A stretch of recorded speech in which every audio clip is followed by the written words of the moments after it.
ज्योति steno typing college में आप सभी का स्वागत है बच्चों। ये जो डिक्टेशन है मैं जो पढ़ने जा रहा हूँ, ये 3 डिक्टेशन इकट्ठी हैं, 190, 91, 192 केसी का। ये जो है, जो बच्चे, जिन बच्चों का 15-16 फरवरी का पेपर है, इसको एज ए अनसीन जो है लिखिए, और जिनसे नहीं लिखी जाए पहले तो कोशिश कीजिए लिखने की। अगर फिर जैसे वर्ड काफ़ी छूट रहे हैं तो फिर इसकी आउटलाइन को देखिए, आउटलाइन को देखने के बाद फिर इसको एज ए सीन प्रैक्टिस कीजिए, सीन करने के बाद फिर इसको टाइप भी कीजिए, ठीक है। यही इसका तरीका है लगने का। तो मैं डिक्टेशन पढ़ने जा रहा हूँ 190, 91, 92। Dictation start after 5 second. Mr. Chairman, the Finance Minister referred in March last to the difficulty of obtaining the foreign exchange required for the 10th 5-year plan. He referred to it again in May last, but he said that whatever the difficulties might be, he believed that sufficient resources would be available for the hard core of the plan.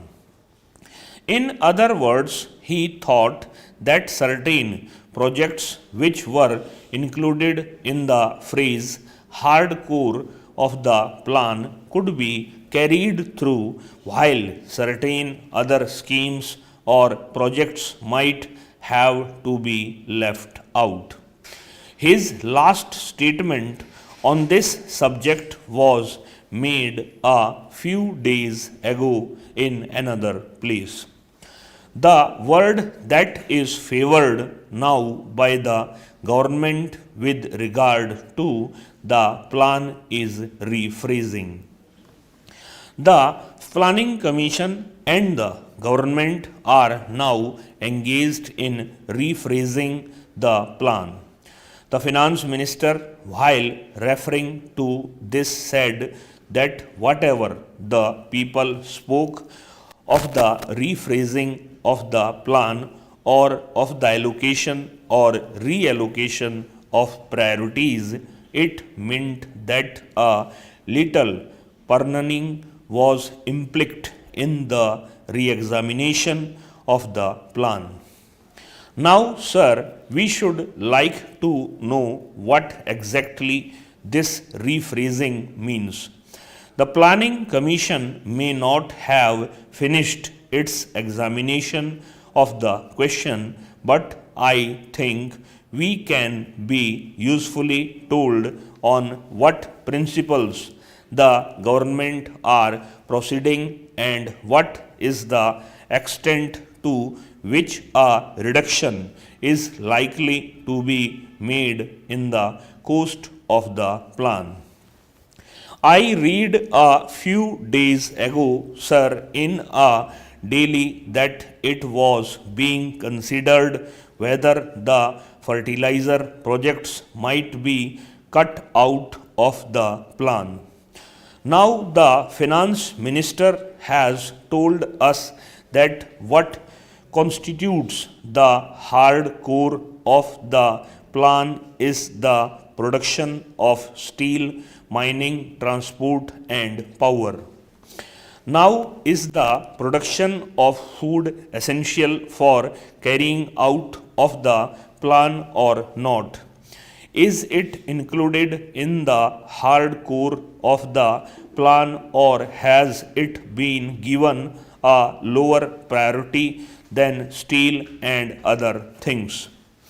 It is very important for us to have this information because we can form our judgments with regard to the rephrasing of the plan in connection with the measures that are to be placed before this House very soon, only when we know what the ideas of government on this subject are.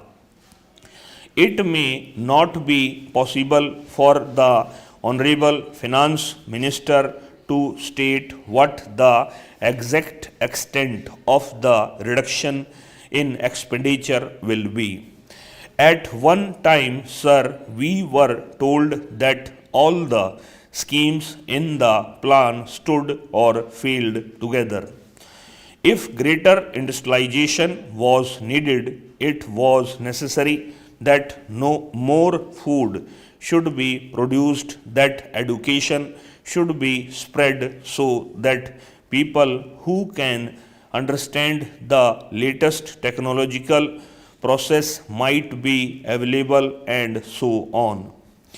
It is this that makes it necessary for us to ask how the ideas of the government on this subject have changed and what, broadly speaking, they purpose to do now in view of the shortage of foreign exchange and the danger of having recourse to deficit financing to a large extent.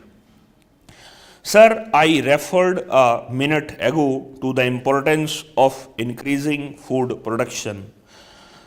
Now, several measures have been taken by Parliament and by government to make food available to the people. The Essential Commodities Act was amended last year in order to give government the power to requisition stocks believed to be hoarded by grain dealers.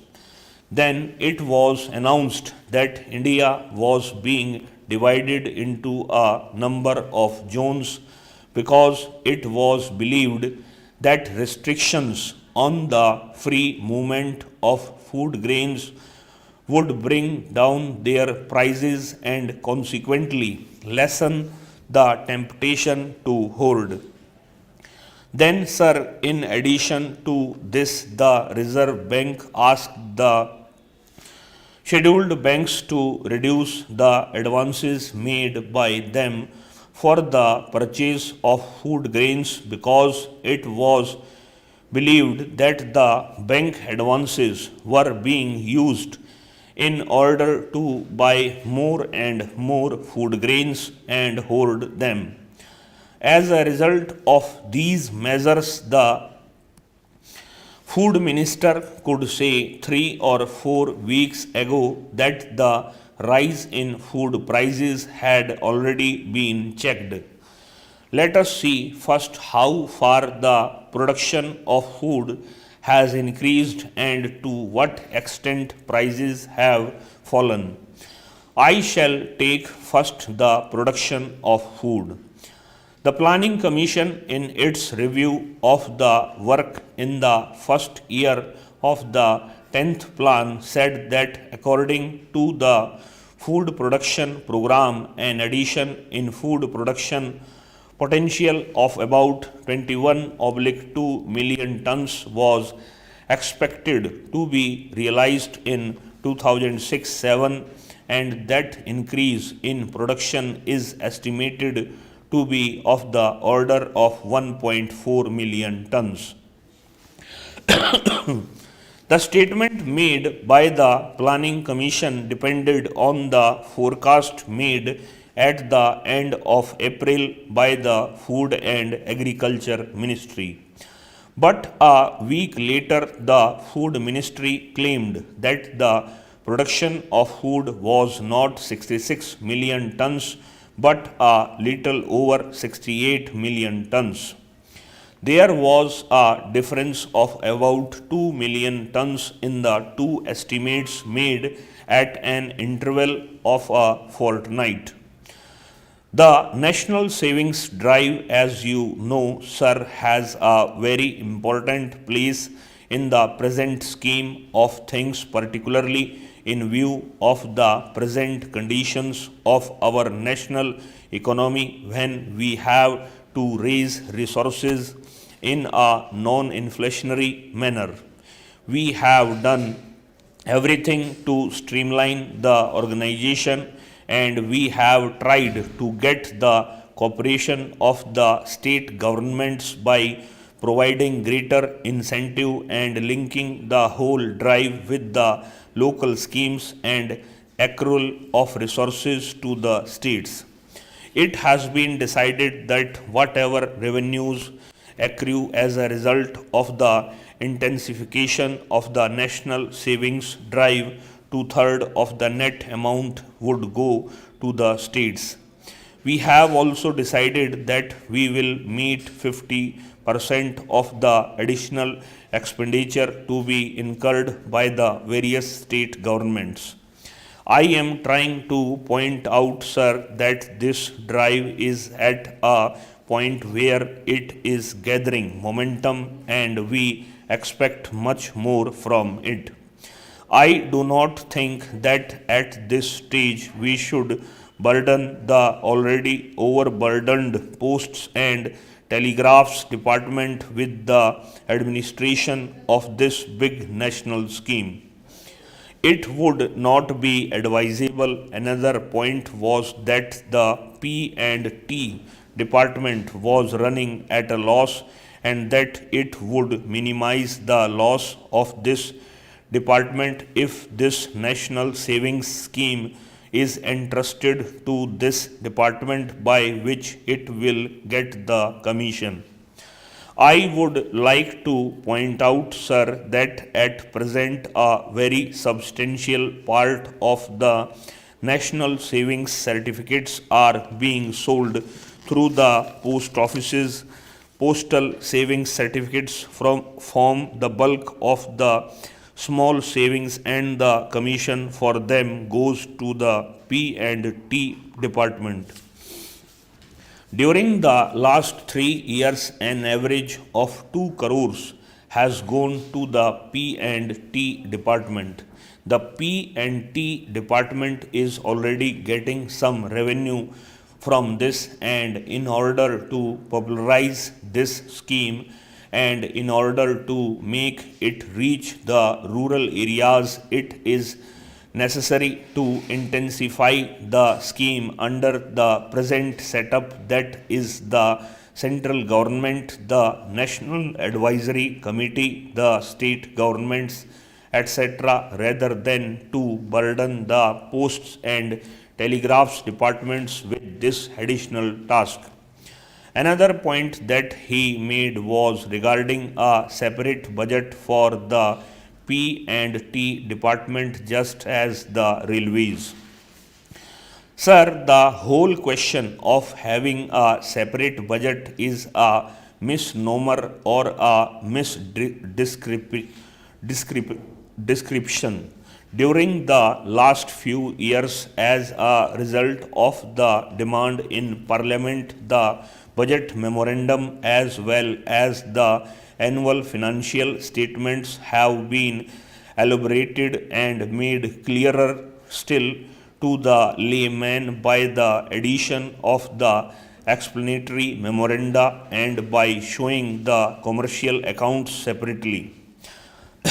If you read Article 112 of the Constitution, you will find that it provides for a consolidated fund into which all the revenues will be credited and from which all expenditure will be met.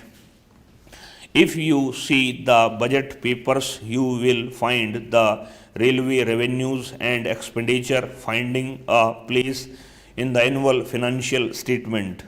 There is nothing like separate budgeting, although the mode of presentation may be different. Furthermore, these commercial departments are either incorporated under a special act of Parliament or are incorporated under the Indian Companies Act. Parliament has delegated powers so that it has not to present the detailed accounting to the Parliament. It has only concerned itself with the investments or the loans if the government makes any, and so accounts and financial statements are presented in a general form. Even therefore, on that score, the point that the honorable member has raised does not find much of a basis. He said something about the size and weight of the postcards. He said that if they could be reduced, much of the handling charges may be reduced. This involves a lot of problems because our postcards have been having the particular size for the last so many years, and if we have to change the size, we will have to change the machinery which produces them. We produce about 100 cases per day, that is about 34 lakh 56,000 postcards every day, and we will have to change the machinery entirely. The machinery will have to be imported, which would mean foreign exchange, which is so very difficult to obtain at the present moment. Similarly, the paper board that comes will have to be changed in specification, and the manufacturers will in turn have to change their machinery. It is a very involved process, and I think it would not be at the present moment a practical proposition to change the size of the postcards, however advantages it might mean. The honorable member suggested our making the cards lighter so that the weight may be less. This also is not practicable because, as you know, the postcard is of a particular thickness, and through experience we have found that out to be of great value. The postcard is a bit roughly handled in sorting. It passes from place to place. Mr. Deputy Chairman, I would like to refer to some of the observations made in the course of the debate which relate to the Defence Ministry items. There have been comments expressing concern in regard to the conditions and salaries of the officers and men of the armed forces. No one would contend that these conditions have either reached an extremely satisfactory stage, but defense, like everything else, has to be fitted into the general pattern of the country.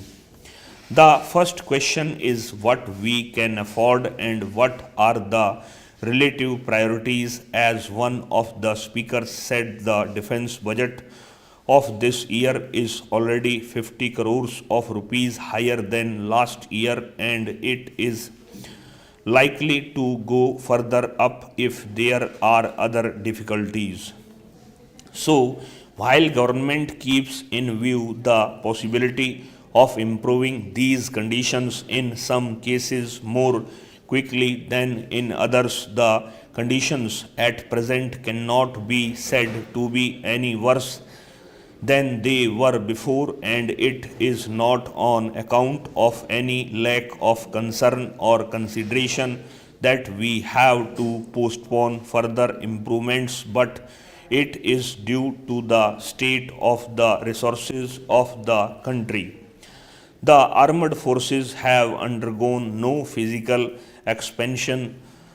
That is to say, the strength has not been increased, but there is a considerable amount of money expended year after year because of better equipment, more modern equipment, and also because of rise in prices of material, military or otherwise, in the world. A specific question about the officers has been raised, and it is suggested that we can make all the lieutenant colonels full colonels before they retire, and that colonels should command battalions. We are not refusing to have this practice just because it is not done elsewhere, but normally a battalion commander is a lieutenant colonel everywhere. If we were to convert all these lieutenant colonels into full colonels, a large number of officers will get colonel's rank, and their pensions, even if they serve for 20 years, would be 100 rupees a month more than the others, and at the present moment the country cannot afford it. Another point raised was that they are retired so early that it is a hardship. It is true that they can retire at 40, but most of them do continue. In the services, the age of retirement as against in private industries is early. It is not necessary for me to labor this point much further except to inform the House that these promotions and other appointments inside the armed forces are made with extreme care according to established procedures and is not done in a haphazard way. There have been few complaints about these matters, and government is satisfied that these promotions are made with due consideration to all the circumstances mentioned here. The next point on which numerous inquiries are made is in regard to the procurement of equipment. All of us regard that as an objective, that is to say self-sufficiency in regard to the equipment and in regard to various other allied matters, but there again defense equipment cannot be separated from the industrial conditions of the country. Our demand for a particular item is often so small that we cannot set up a factory for the production and make it economically. It would produce ever so much more by its capacity than we can consume under modern conditions of industrial technique. It should not, however, be thought that on account of these difficulties no attempt is made towards further and further Indianization and more indigenous production. At the present moment, a committee under the chairmanship of the Deputy Defence Minister has been going intensively into this question of how far in our various ordnance factories, in factories under civil production and in other factories connected with the defence industry and by the use of the defence personnel itself, it would be possible to make whole or parts of equipment in this country. Being military equipment, apart from giving a general idea, neither the category nor the numbers of them may be published, but this is a matter that is receiving the continuous attention of the Defence Ministry in all its branches, and we hope that in the 12 months ahead we will be able to make considerable progress. I hope the House will accept this statement and the efforts that we are making as a planned effort in the direction of self-sufficiency. There has been some criticism in regard to the cantonments, and I would like to refer to this because more than once this point has been raised. In this matter, Mr. Deputy Chairman, there is some misunderstanding about the position of these cantonments. Some members appear to look upon them as a relic of British rule. In any army like ours, these cantonments are essential. They are really military estates. Originally, they were so started because the army had to be kept isolated from the people, perhaps under the conditions which would keep them fit for the purpose.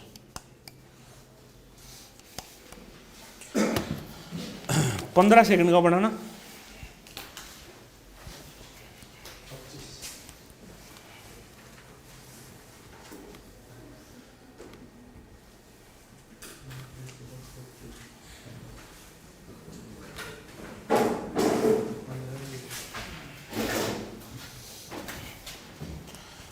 ₹2494 word थे, divide by 23.25. 107 की ये speed थी और जो है 100 minute इसको type करने के लिए दिए गए. पहले इसको अच्छे से पढ़िए और फिर क्या कहते हैं इसको टाइप कर दीजिए. इस क्लास के अंदर इतना ही बच्चों. नमस्कार बच्चों.